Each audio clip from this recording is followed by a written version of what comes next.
She isn't starting a fight with you, she's starting a fight with the unbearable silence in her own mind. You think it's about the dishes you left in the sink or the fact you were 10 minutes late, but it's not. What you're seeing as a personal attack, as totally irrational anger, is actually a desperate subconscious attempt to outrun an internal storm. It's a frantic need for external drama simply to distract from what's happening inside. The very peace you crave might be the one thing she finds absolutely terrifying. And when her inner quiet gets too loud, chaos becomes a form of self-medication. You know the scene, right? Everything seems fine, maybe even peaceful. And then, out of nowhere, a spark.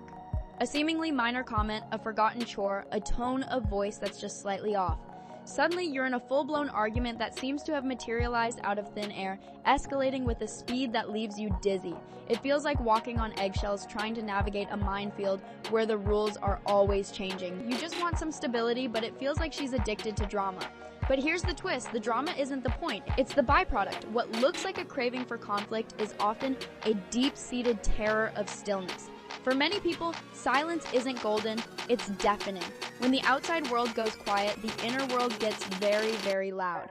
This is where the ghosts of the past live, the unprocessed emotions, the unresolved hurts, the nagging insecurities that whisper you're not good enough. For someone carrying that weight, a peaceful evening isn't relaxing, it's a direct confrontation with everything they've been running from. This is where creating chaos becomes a twisted, unconscious survival strategy. An argument, no matter how painful, is an immediate and powerful distraction. It pulls all of her focus outward. It demands engagement. It creates noise. It fills that terrifying emptiness. She might not be trying to punish you. She's trying to get relief from feelings she doesn't have the tools to manage. In this state, peace feels unbearable and drama provides a temporary escape. This need for engagement can get so intense that any response, even a negative one, is better than being ignored. The fight isn't about winning, it's about making the internal silence stop. So, where does this intense fear of silence even come from? More often than not, its roots are buried in unprocessed trauma. Trauma, whether from huge life-altering events or a childhood of emotional neglect, fundamentally rewires the nervous system. It can leave a person in a state of hyperarousal, a constant low-level state of fight or flight where irritability, anxiety, and a feeling of being on edge are the new normal. The body remembers a time when the world wasn't safe, and it stays on high alert, scanning for threats even when none exist. When your nervous system is primed for danger, tranquility feels wrong. It feels unsettling and untrustworthy. If you grew up in a chaotic environment, peace can feel so foreign that you unconsciously provoke situations to recreate the familiar chaos of the past. In a strange way, chaos feels more like home than calm does. This isn't a conscious choice, it's a deeply ingrained pattern. The person might not even realize they're doing it. They just feel restless and agitated when things are too good. This is often amplified by a fragile sense of self. When a woman's identity is shaky, she may use drama to affirm her own significance.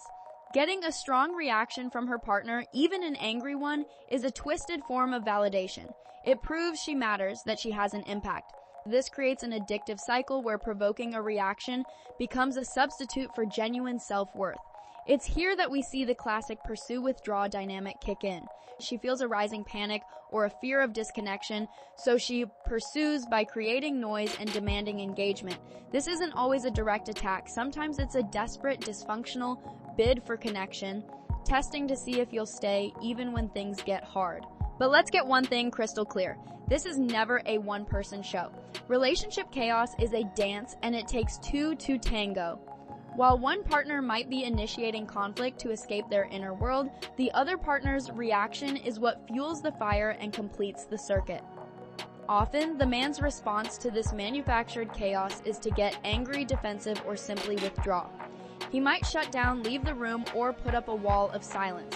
To him, this feels like the logical way to de-escalate. He's trying not to make things worse, but to the pursuing partner, his withdrawal is the ultimate confirmation of her deepest fear: abandonment. His silence doesn't feel like peace, it feels like rejection, which only makes her pursue harder, louder, and more desperately. This is how the vicious cycle gets locked in. You can literally watch this unfold in a predictable, toxic loop. The trigger might be him being quiet after a long day. Her automatic thought, filtered through a fear of abandonment, is, he's pulling away from me, I don't matter. This sparks a powerful feeling of panic and fear. Her resulting behavior is to poke him with a critical comment, like, "You never want to talk to me anymore." His response is to feel attacked, so his behavior is to become defensive and withdraw further, maybe saying, "I'm just tired, leave me alone." The final outcome? A massive fight, total disconnection, and the reinforcement of both of their deepest fears. She feels abandoned and he feels attacked and overwhelmed. Neither one is the villain. You're both just caught in a toxic pattern that you co-create. A pattern related to what the Gottman Institute calls the criticism-defensiveness cycle. If this cycle feels painfully familiar and you're tired of having the same fight over and over, then hit that subscribe button. Because understanding the pattern is the first step, but next we're going to talk about how you actually break it. Breaking these deep-seated patterns isn't about figuring out who's right and who's wrong. It's about realizing the true enemy isn't your partner, it's the cycle itself. The goal is to team up against the pattern, not each other. This takes awareness, courage, and a whole new set of tools. Step 1. Name it to tame it. You can't change what you can't see. The first step for both of you is to become detectives of your own conflicts. After a fight has cooled down, sit together and map it out factually, without blame. Identify the trigger, the thoughts, the feelings, and the behaviors for each of you. Owning your role is crucial. The pursuer can say, "I see that when I get critical, it makes you pull away." And the withdrawer can own, "I see that when I shut down, it makes you feel anxious and alone." Step 2. Interrupt the pattern in real time. In the heat of an argument, your brain gets flooded with stress hormones and all logical thinking goes out the window. You need a circuit breaker. Agree on a signal beforehand, like saying, "We're in the cycle," which means you take an immediate 20-minute timeout. This is non-negotiable. During that time, don't just sit there rehearsing your arguments. Do something to actively soothe your nervous system. Listen to music, take a walk, breathe deeply. The goal is to calm down physiologically. When you come back together, replace the 4 horsemen of the relationship apocalypse, criticism, contempt, defensiveness, and stonewalling, with their antidotes. Instead of criticism like "you always," use a gentle startup with an "I" statement. When you get quiet, "I feel scared that I've done something wrong. What I need is just a little reassurance that we're okay." This invites empathy instead of escalating the fight. Step 3. Build peace during peacetime. You can't just practice these skills during conflict, you have to build your foundation of connection when things are calm. The most powerful habit you can build is a daily 10-minute check-in. Ask each other 2 simple questions. What was stressful for you today? And what went well for you today? This isn't about solving problems, it's just about listening and offering support. This small, consistent habit prevents emotional distance from building up, making it way less likely for small issues to explode into major chaos. Step 4. Uncover the positive intent. During calm moments, it's time to get vulnerable and share the fears that are actually driving the cycle. The pursuer can explain that their chaos is often a clumsy, desperate bid for connection, driven by a deep fear of being abandoned. The withdrawer can explain that their silence isn't meant to punish, but to prevent things from getting worse, driven by a fear of being overwhelmed or failing. When you reframe the behaviors as misguided attempts to find safety, you stop seeing your partner as an adversary.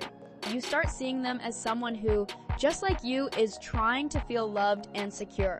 The chaos that erupts in a relationship is almost never the real problem. It's a symptom, a distress signal pointing to a deeper pain. It's a sign of unprocessed trauma, of fears of abandonment, and of a dysfunctional dance that both partners have learned by heart.